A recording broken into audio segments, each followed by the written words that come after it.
Okay, folks, so today we're going to be looking at carboxylic acids and and derivatives of carboxylic acids. And all that really means is we have something that's got our carbonyl group on it, and for the most part it's got at least an H on here, making an acyl group. The simplest one of these actually is an H, and that is actually the formyl group. Now, all the others are going to just be longer, having longer R chains. But these groups are typically formed by the destruction of a particular class of carboxylic acid or carboxylic acid derivative. All right. The reason they're formed that way is technically a carboxylic acid derivative, or the ones we care about right now, are all the ones where the nucleophile that's attached to that carbonyl is easily removed, or more easily removed.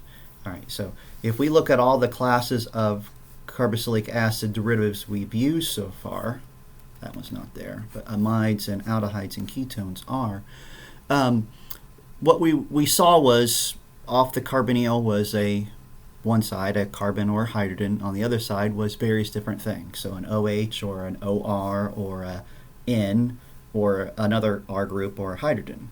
All right.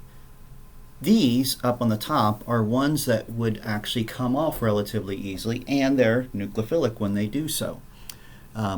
We are going to do aldehydes and ketones, but that'll be in a different video. But this is dealing with the carboxylic acid derivatives, and we're just adding one new functional group or name to our list of ones that we have covered before.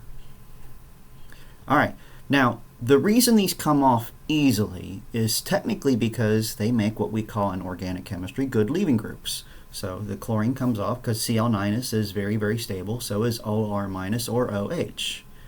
Now, our other ones really do have ridiculously high pKa's if we try to remove them. An H- or an R-, we know that those aren't really good leaving groups, and that's why we see it doesn't really happen the same way. But if we were to base this on pKa's, it would kind of look like these two are about the same. And it would seem to imply that removing an H2 should be just as challenging as removing an H-. The reason it's not, we're going to see later on, that lone pair that's available on the nitrogen is going to give us the ability to turn that into more like an NH3, which comes off a heck of a lot easier because NH3's conjugate acid would be NH4 positive, and that's going to give us a pKa in the 9-ish range. So it's going to finally behave more like something up here. Just it's going to have to be turned into an NH3 before it's a good leaving group. Okay, first thing we're going to look at is something that actually is new to us in organic chemistry right now. Up to this point, we've actually got away with using the IUPAC names on pretty much everything. And that's the nice systematic names with the nice prefixes that we've come to know. All right. Since carboxylic acids are crossing the border with things that we use in biology and biochemistry, bio names or biological names are a little bit more in use. So now we're going to start a situation where knowing the IUPAC name is just as important as knowing the common name. Now, common names aren't built by the same rules. Now, there is some relationships. Propanoic acid really did get its name from propionic, which does reduce to first fat, which is where that name came from. And that's basically because that's the simplest fat that we find in mammals, or it's at least a derivative of that. But all these other names, if you do any research, you're going to find out they're related to where we're first isolating them. Palmic acid over here, palm oil. It's a large need. All right, but unfortunately, knowing both these names is important, so that actually adds a little bit of complexity to our nomenclature. All right, what I mean by that, when we actually name our carboxylic acids, for instance, we're always going to have systematic names where the carbonyl is our number one location. And then the branches just follow the rules. You're going to see that the systematic nomenclature is actually kind of easy since we've actually built up some good naming rules. The common nomenclature is a little bit more of a challenge because the backbone name will be different than the common names, and the locations based on letters rather than numbers. So we actually do see alpha, beta, gammas, and deltas and epsilons. And it does actually pop up in literature, so both of these names are things that we're going to see. And in some cases, we're going to have 3 different naming techniques for a single molecule.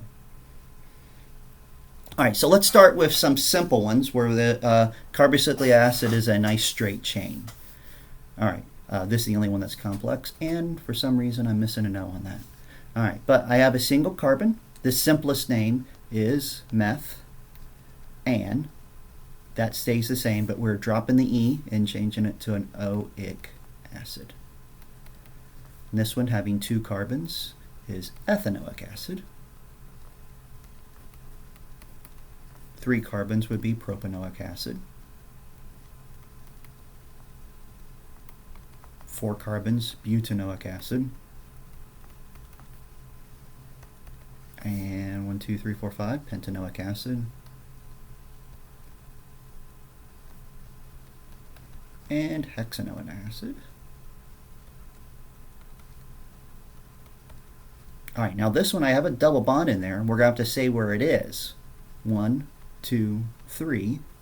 So the acceptable IUPAC name, prop 2-ene oic acid. The one's not labeled because that's the definition of a carboxylic acid. Always begins at the number 1 location. Now the odd thing about this particular one, if you stop and think about it, the double bond could not be between the 1 and 2 location. Because if it's there, I couldn't have a double bond here and then a single bond to an OH, because a carbon can't make 5 bonds. So it turns out that 2 is not necessary. So it is part of the IUPAC accepted name, but it is actually allowed to be prop-ene oic acid without a number, because the number would have to be 1 and 2. All right, now along with these names, we also have, and I am going to go with green for our common names.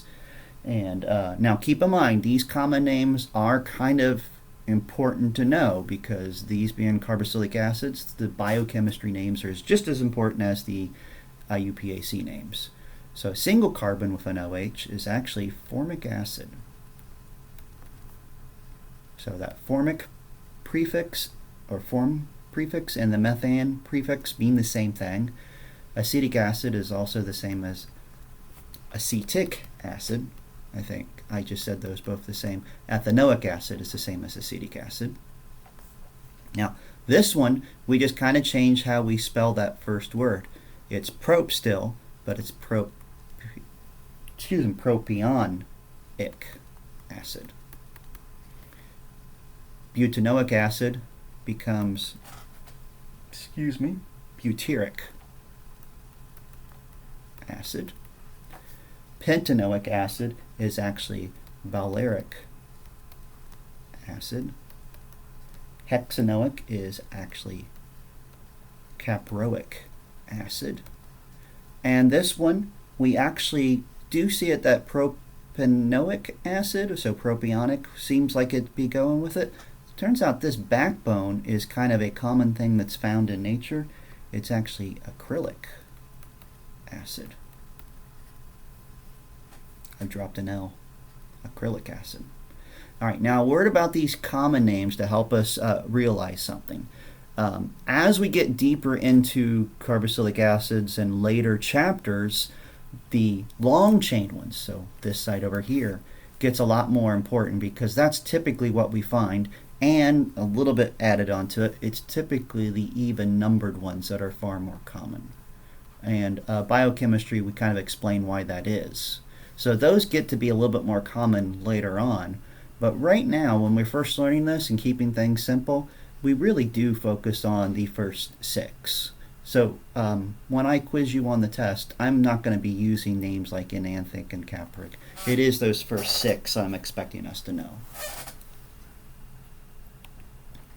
Okay.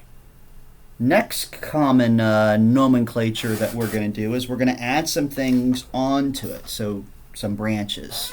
Now, same type of thing as before. We have common name and we have IUPAC name. And on one of these, we really only have IUPAC name, thank goodness. All right, but we're going to do this first one. It is a carboxylic acid, and we're going to have this as a substituent in the IUPAC name. I meant to have that as blue. So trying to keep the colors the same. So we're going to have a 1,2-methoxy, and it's 1, 2, 3, 4 butanoic acid. And we'll just go and do common names for these first three. So 1, 2, 3 gives us 3 bromo. 1, 2, 3, 4, 5 pentanoic acid.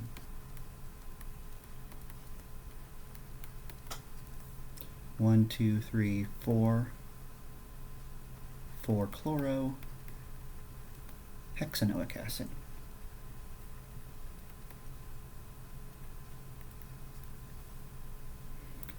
Alright, those are IUPAC names. Now common names are going to use those valerics and butyrics and propanoics. It's changing the backbone name, but we're also going to number them at different locations. And we use our Greek symbols to label our positions. And we just start at that first location as alpha, and then we just go on from there.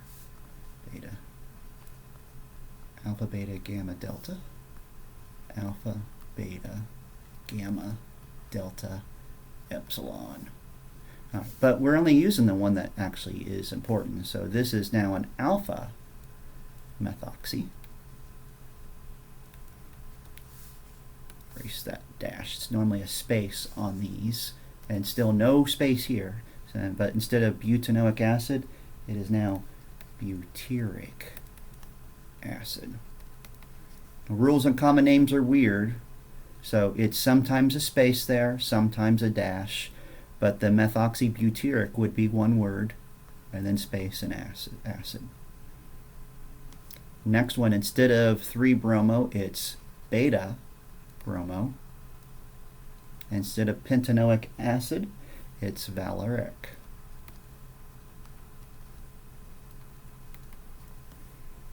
And here, alpha, beta, gamma, so gamma chloro. It goes all the way to 6. Sorry. So 6 is caproic acid. So gamma chlorocaproic acid. Alright, next one, this nice little ring doesn't really have a common name that's acceptable. It just has the systematic name. It's a carboxylic acid group onto a ring. We're going to name this almost as if it's a substituent, but the substituent is part of the backbone name. So what I mean by that, we do say cyclopentane. So it's not shortened to be like a substituent or anything. It's cyclopentane, and then carboxylic or carboxylic acid.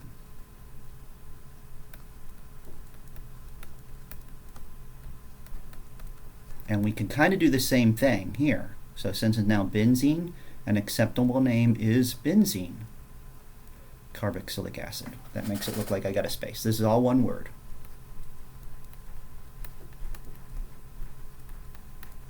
But to make things simpler or reintroduce a common name, we also will see this called benzoic acid.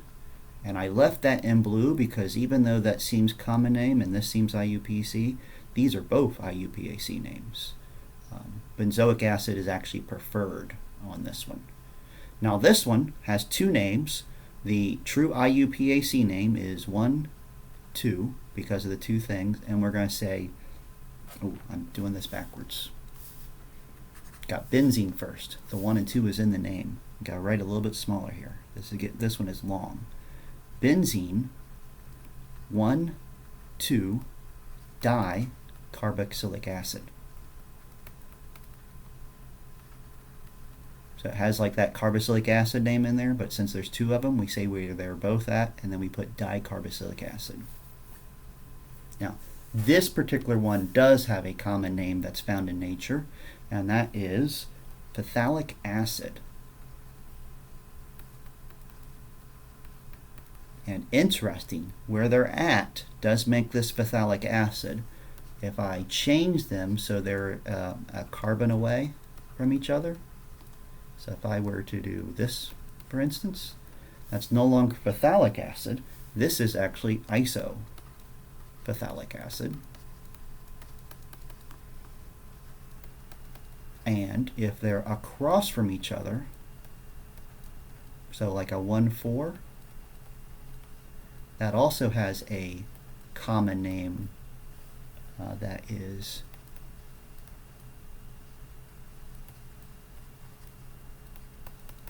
acid.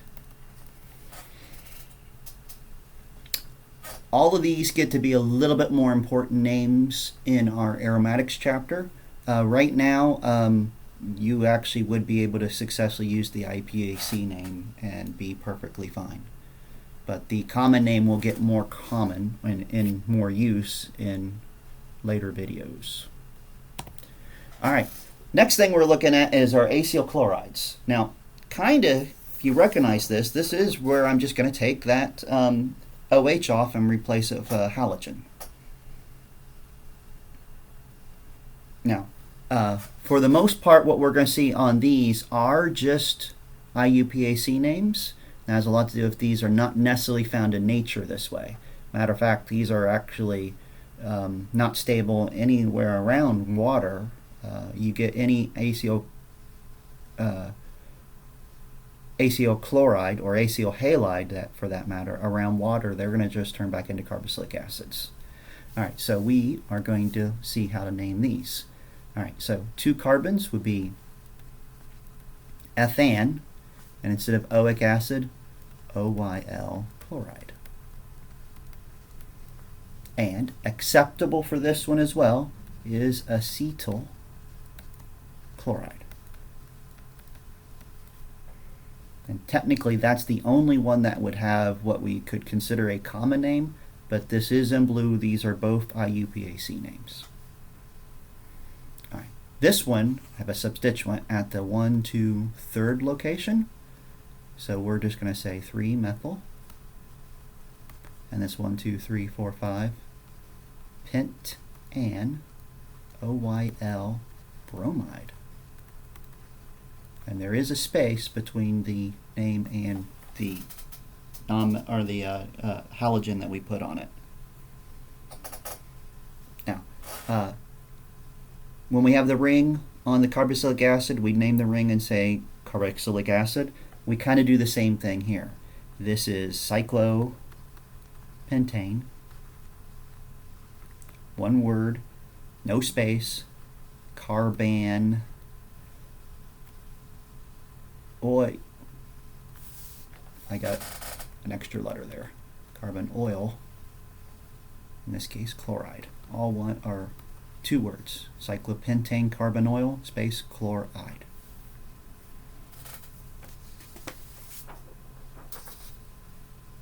All right. Esters, back to something that we see in biochem. These will have common name and IUPAC name. So our IUPAC name, we're always going to name the side with the oxygen out there first as almost like a separate substituent. So ethyl gets listed, there is a space, and then we name this, but instead of actually naming it like a carboxylic acid, we put an OA at the end. So this is ethyl ethanoate. Phenyl, 1, 2, 3, propanoate. Got a bromine on the 3rd position, so we have methyl space 3 bromo 2, 3, 4 butanoate.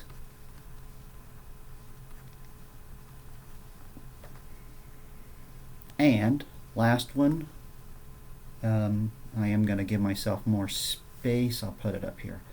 Ethyl space cyclohexane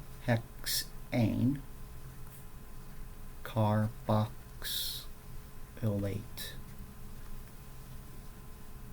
And the cyclohexane carboxylate is one word.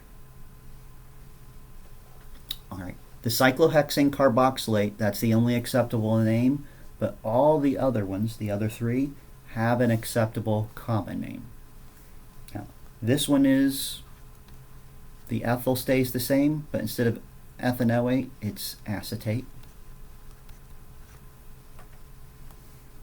Phenyl stays the same, but instead of propanoate, it's propionate.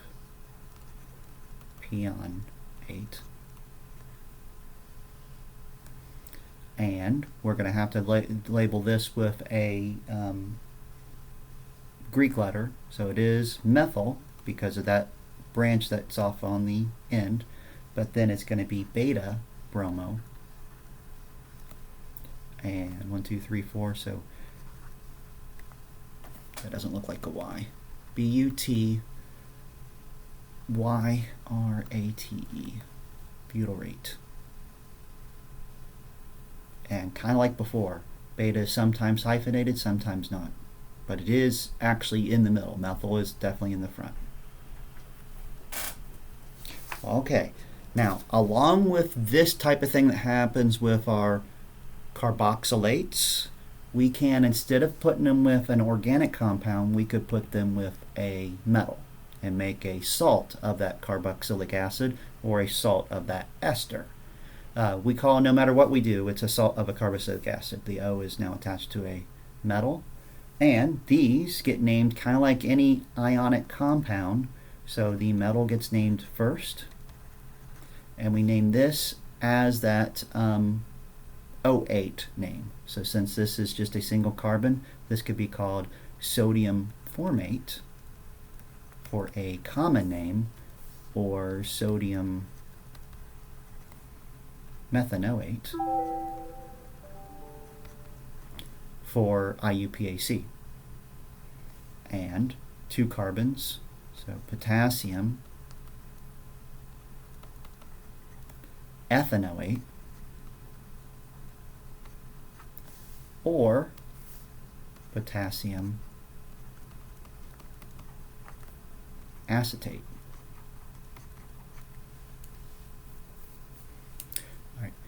If you remember, when we actually introduced this with the hydrogen attached, we said it had just an IUPAC name of benzene carboxylic acid or benzoic acid.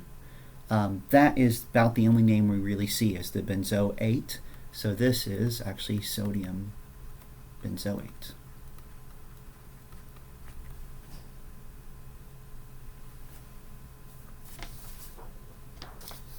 All right. More things with our carboxylic acid derivatives, the esters. What we're going to do here is actually connect the two sides and make rings out of our esters. So instead of having a substituent over here, it just loops back around on itself. Now, these have 3 ways that we see them named.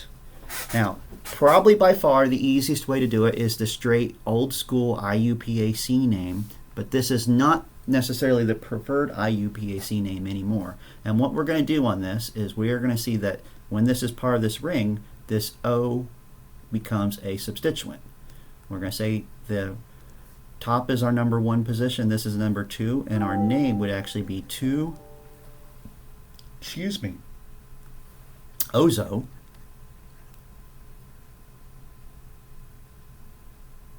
not ozo, oza, sorry. That is an A, O-X-A. And then that without that O would be a cyclopentanone. And we don't number it because that implies the top position. And let's just do all these so we can actually follow that same scheme, because these will all be 2s where that O is. So like this one, instead of a cyclopentanone, this is 2-oxacyclohexanone. Both these have other substituents off of it. So we have the OXA and a methyl. We're going to alphabetize those. So 3-methyl, 2-OXA, cyclohexanone. And this is an ethyl, still alphabetically first, so 3-ethyl, 2-OXA, cyclopentanone.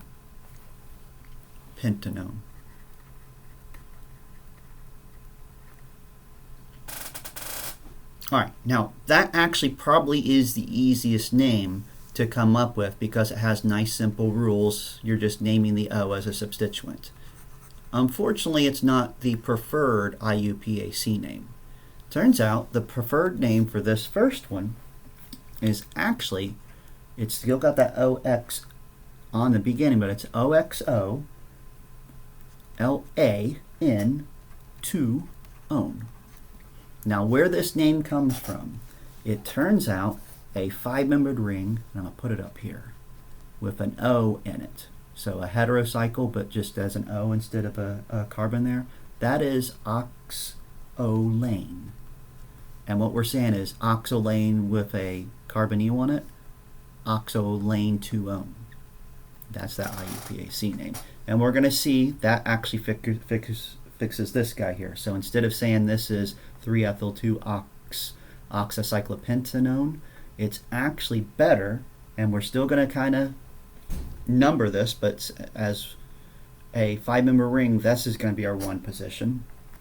This will be 2, 3, 4, 5. So what we're going to have instead is a 5-ethyl.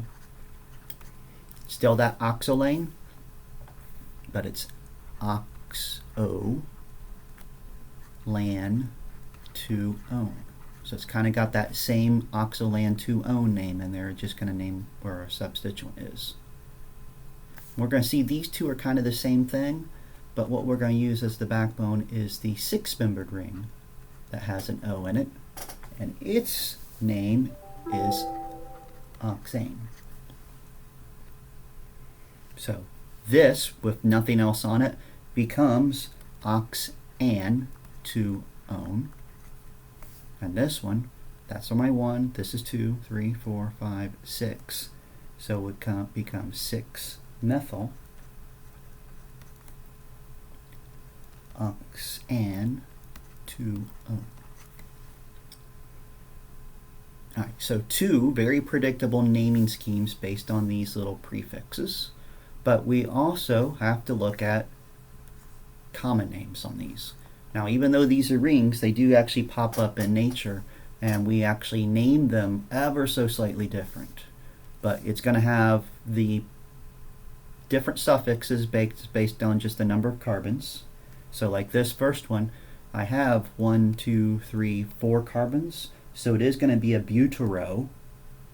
But what we're going to do is we're going to actually label per positions based on the Greek alphabet and see how we got to gamma, and then we made a branch. So we're going to call this gamma, and then we're just going to name the number of carbons in there. Butero, and then see how this says lactones? That's the backbone, lactone. Butero, gamma butero lactone.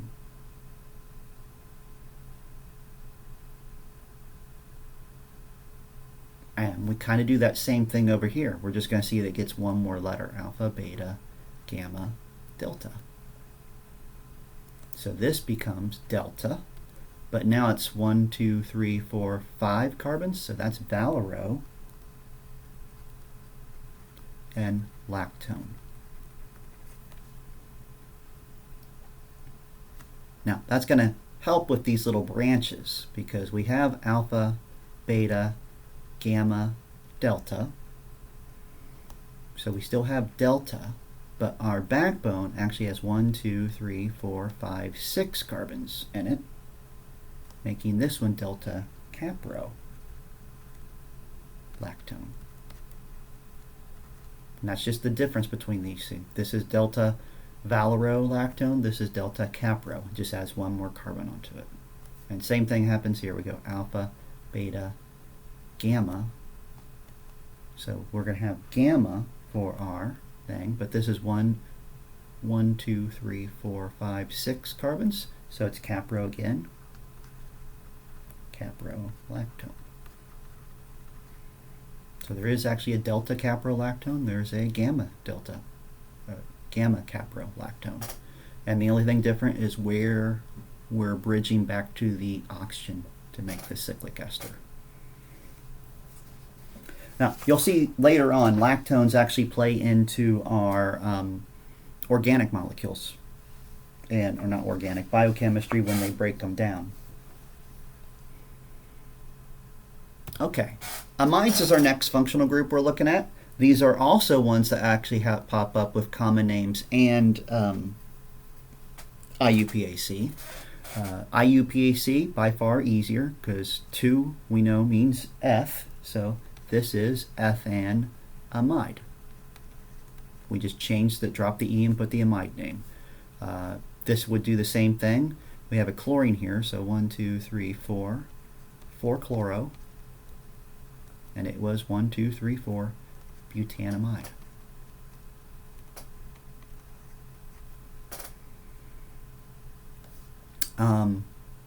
Benzene, carboxylamide. Benzene, carbox, not a Y, carboxamide.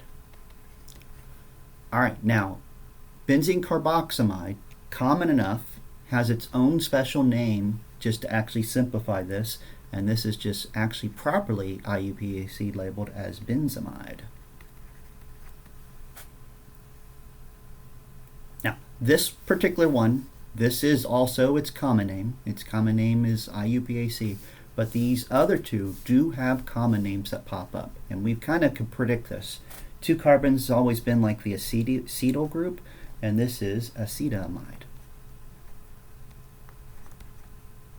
And this is going to be that butyrylamide, but we're going to actually put a gamma, so alpha, beta, gamma chloro, excuse me,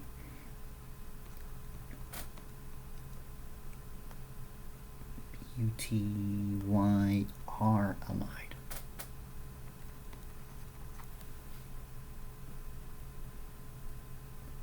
All right, our bottom ones, we're just going to actually, because we're starting to get some complexity here, I'm actually just going to focus on their IUPAC name, yet technically this would be those 3 carbons, so this is that propion, and this is 5, so,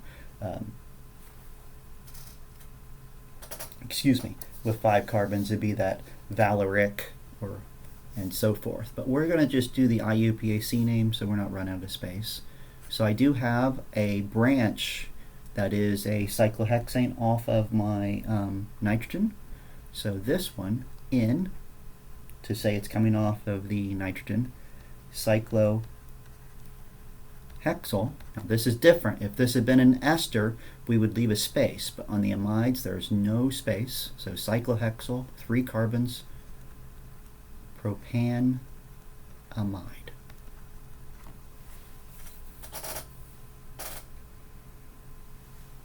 We have 2 things coming off the nitrogen here that are totally different. Have an ethyl group and a methyl. We're going to alphabetize those. In ethyl, in methyl, 1, 2, 3, 4, 5, pentanamide.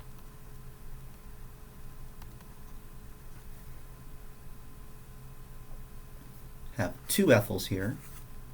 So in diethyl, no space, 1, 2, 3, 4, butanamide.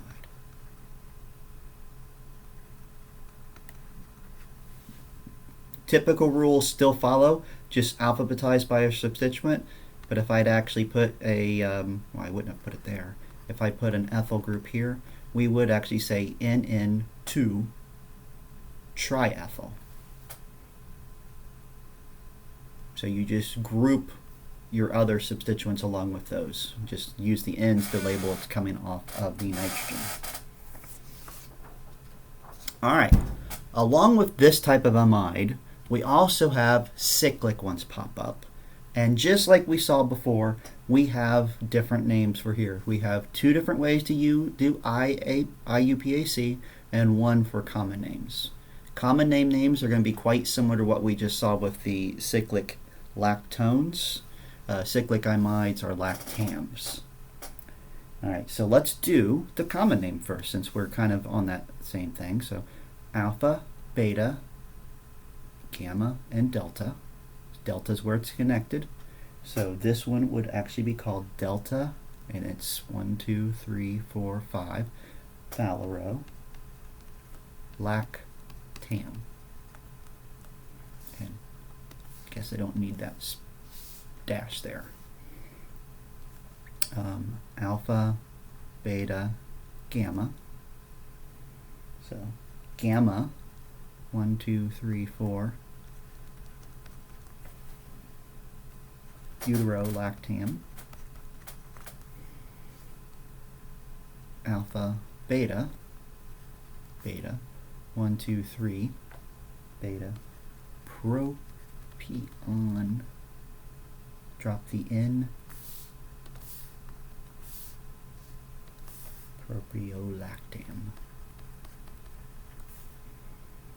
And alpha, beta, gamma, but it's 1, 2, 3, 4, 5, so it's back to valero lactam.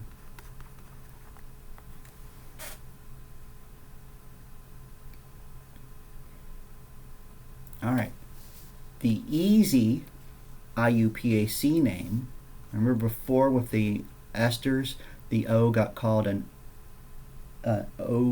OXA group?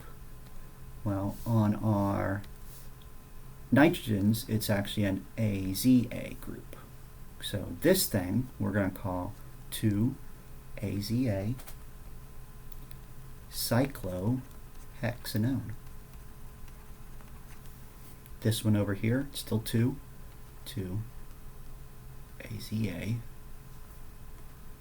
cyclobutanone.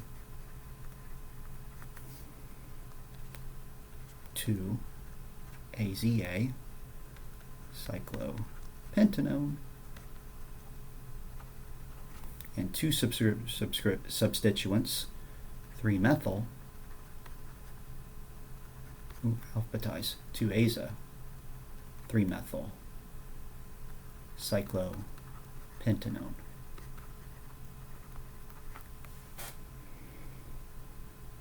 All right. Preferred IUPAC name is naming these rings as if they're just hetero items with nitrogen. A 6-membered ring with a nitrogen, and it is spelled piperidine. A 5-membered ring with a nitrogen. This one's a longer one. Pyrrolidine. And there is 4-membered ring with a nitrogen. Totally different. P and P, this is actually, makes sense, starts with an E, an A.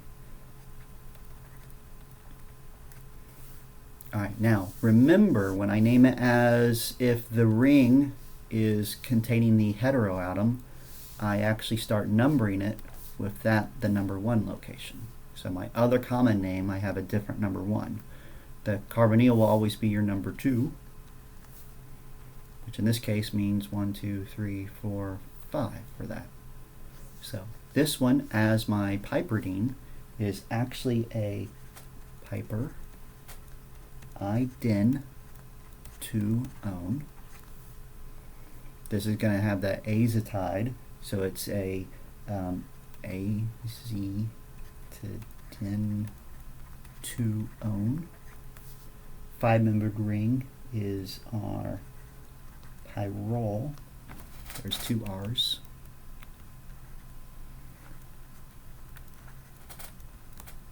Two-one. And 5-membered ring with that extra group on it. We have a 5-methyl, because remember we had to number it differently. And this is the pyrrolidine 2-one, just like this thing was. Just has a substituent on it. Now, fortunately, nomenclature is done at this point.